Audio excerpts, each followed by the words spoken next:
So I bought the iPhone 11 about 3 weeks ago, and I noticed a problem with the rear-facing camera, and it might also be on the selfie, I'm not sure, but it's kind of a unique problem. Most people might not realize they have it, but when you shoot or record video, a lot of times you might want to lock the exposure so the light doesn't change around on you.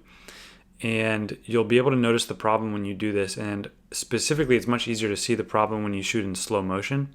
So I've been in touch with Apple regarding this problem. They've been super helpful. However, they haven't been able to fix it. And they said that at this point, it's an issue with all of the iPhone 11s.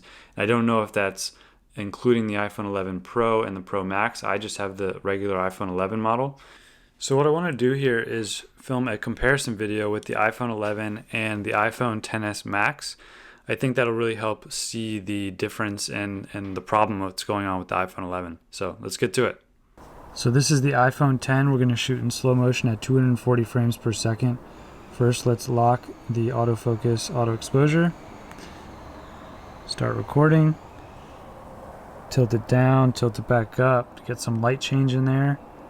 Stop. Okay, now this is the iPhone 11. We're going to shoot it also at 240 frames per second. Hold down to lock the autofocus. Hit record. Tilt it down, tilt it back up. Okay.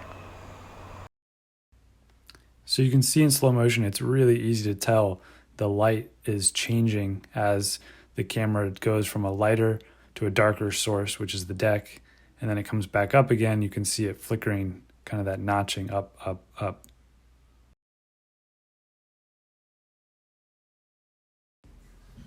And then here on the iPhone 10, you can actually see what it's supposed to look like when you lock the exposure and you go from a bright side to a dark side of your shot.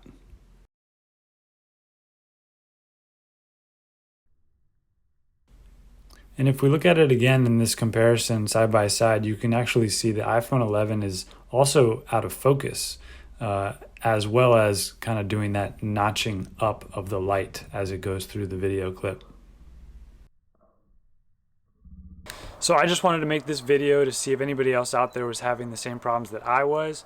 Feel free to comment down below to see if there's anything else that I missed, or if there's anything that anyone has found as a workaround to fix this problem. Otherwise, let's just hope Apple fixes it soon.